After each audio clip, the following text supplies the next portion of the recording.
The Abbott government has set in motion its Productivity Commission inquiry into the childcare system, apparently one of the most complex in the world. So how far might the government's overhaul of the system go, if indeed it will change anything, given that the Prime Minister says there can be no greater impact on the budget than there already is? Every Monday, Andrew Laming, the Liberal MP in the Queensland seat of Bowman, comes into the Breaking Politics studio or joins us via Skype. Nice to have you in, Andrew. Thanks, Tim. Tell me, how much hope do you hold out for a significant overhaul of childcare from this inquiry? Well, from the outset, Tim, we have a fabulous childcare sector in this country, both through availability, wages that are paid to staff are a concern, as is affordability for parents. I think we've got a pretty exquisite balance at the moment, and there's no easy answers in childcare, so it will be a fascinating investigation and a fascinating review to watch. When you say we've got an exquisite balance, does that mean we're pretty close to right? Well, I'm pretty supportive of the childcare sector at the moment. I think that those that are running centres are doing well. I see childcare workers getting more skills and higher pay levels. I see high quality within the centres, and part of that is due to the previous government. And lastly, I'm seeing that people with the least ability to afford childcare are able to access it. So if it ain't broke, why fix it? Well, because it's an exquisitely complex piece of social sector economics. We still have in some parts of Australia a shortage of childcare places. In another, we have an excess. So I think one of the biggest concerns to me is the patchy distribution of childcare in inner urban areas, lack of places, and in other outer metropolitan areas, too many places, and viability is a real concern. Having a single national policy addressing both extremes is tough. OK, should the government, though, be going into this system saying no more money, don't care what findings you get, we're not going to spend anything more, when this is such a high priority with Australian families? Well, Tim, this is classic coalition economic discipline, and they're not simply going to open purse strings for wacky solutions that don't stack up. So I support that as an initial step. But obviously when recommendations come out, they'll be digested one by one, weighed up, and then they'll have another look at whether this sector can be improved from where it is today. Do you think it's plausible we could go through the whole Productivity Commission inquiry process and at the end change very little? Well, it's not the change for change's sake. I'm just going to make sure that the recommendations that come out are well thought through, broadly supported and worth adopting. That's the chief concern. It's not whether change occurs or not. It's whether opportunities to make the system better are taken up. But if you like the system largely as it is, one, and two, the government says no more money, that sounds like minimalist change at the most, doesn't it? Well, I'm not just defending the status quo. I think the inquiry is a great idea, and there's plenty of areas to improve. I'm just pointing out that poking at one side of the childcare sector has obvious implications on the other. It's an exquisite balance, and there are no easy wins. Quite a contrast in Sri Lanka at the Commonwealth Heads of Government meeting. Britain's David Cameron visits displaced families, calls for a war crimes inquiry. Australia's Tony Abbott hands the local government 2 patrol boats to help stem asylum seekers and praises the government. Who got it right?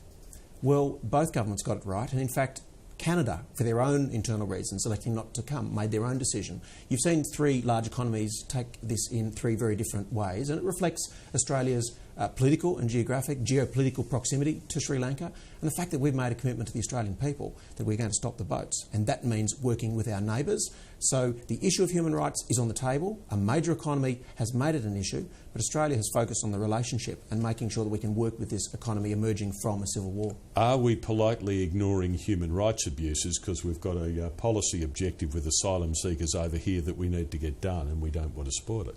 Well, certainly the relationship between these 2 countries is obviously important for a whole range of extra reasons that don't concern the UK and Canada. So you're seeing a more balanced approach from Tony Abbott, and returning from Sri Lanka, I think he got that balance right, and I think the patrol boat gift to Sri Lanka is going to be highly effective, together with a bipartisan bilateral deal to stop the flow of people smugglers and people trafficking, and that is a number 1 issue from the election, and you have a Prime Minister determined to deliver on commitments. Is it good enough for us to give a country like Sri Lanka, with Sri Lanka's record, to significant military assets like this, these patrol boats, and not have very clearly prescribed, laid out guidelines for how they'll be used? Well, I'd expect those guidelines to follow, and I'd certainly have great concerns or reservations if they were used for any other purpose. I don't believe they will. This is a government determined to work with Australia, and those opportunities should be picked up and not passed over. What strikes you about Tony Abbott joining Canada and rejecting the summit's decision to push for a green capital fund to help small islands and impoverished nations address the effects of climate change? Look, I think, Tim, that's entirely consistent with the approach that the coalition has had, which is getting it right domestically first. We've got a job to do with the carbon tax. I don't think we're interested in embarking on any new international agreements until there is broad support. And as long as our major trading partners and the large economies in the world are not pulling their weight, which I don't believe they are, he is right to focus domestically, fulfil his election commitments, and not embark on some of these proposed ideas that the Commonwealth considered last week. Isn't the problem that if we hang around for great international agreement, a kind of international nirvana on climate change, it'll never happen? We'll go on turning down these things, and the world will go on never finding a perfect agreement. And you could say that for any international agreement that was hard won over years, be it trade or munitions or landmine agreements. We eventually get there if there is political will. But striking up small agreements is not the solution. It's going to be an international push one day from the major players, and that day is yet to arrive. Coming to an electorate near you, a by-election apparently in Brisbane's Griffith as Kevin Rudd leaves politics. The Griffith by-election, whenever it is held, is going to be an early test of what this country thinks of the Abbott government, isn't it? That's right, and we're not quite sure when that will be. We would expect there to be a change in the vote with the departure of a well-known, nationally known former Prime Minister, and that vote should come down somewhat for Labor. You've got well-known and hard-working Bill Glasson with a large campaign about to repeat it again. So the real question is, who will Labor put up against Glasson?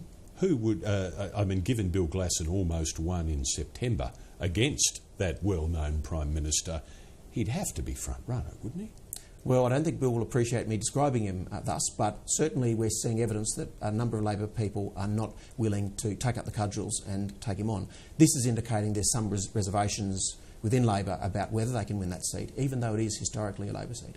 OK, but you acknowledge that, in part, Griffith's going to be a bit of a look at what Australia is thinking about how the government you're a part of is going. And by-elections immediately after federal elections are always thus. OK. Scott Morrison, the Immigration Minister, famously has begun his term in that job by saying he'd do a Friday briefing, and if you wanted information from him, turn up on Friday or don't bother. I've seen him on, I think, 2 separate interviews on a Monday. Does this reflect, that's already today, right, one TV and one radio, does that reflect, do you think, a new openness from Scott Morrison and perhaps an acknowledgement from the government that the secrecy and rigidity of a once-a-week Friday appearance on the asylum topic wasn't working?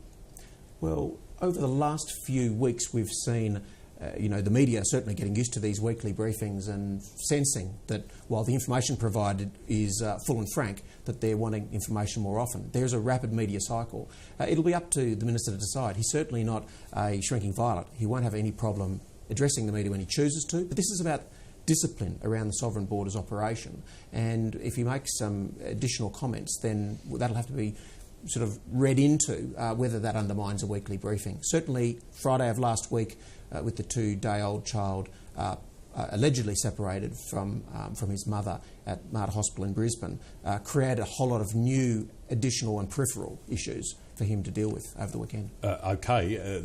Fair point. And on this topic of separation, before we close, if I might, Andrew Lemming, some saying that the government is using the threat of separating families as a tactic to try to push families to go home, to take the option to get away from Nauru or wherever and get back to their country of origin.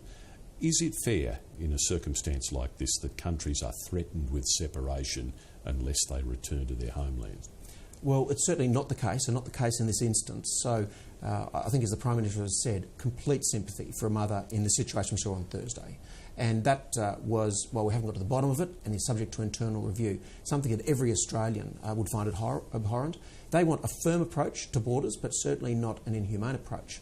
What happened on Thursday and Friday of last week is potentially very concerning, but hopefully a one-off episode. And what would you be saying if there was any suggestion that this kind of separation of loved ones was going to go on from time to time in the system? Look, I'd be confident that most Australians would not want that to occur unless there are overriding more important reasons for doing so. If those reasons aren't present, then there is no reason to separate children from adults. And simply trying to push families into going home is not a reason to separate them.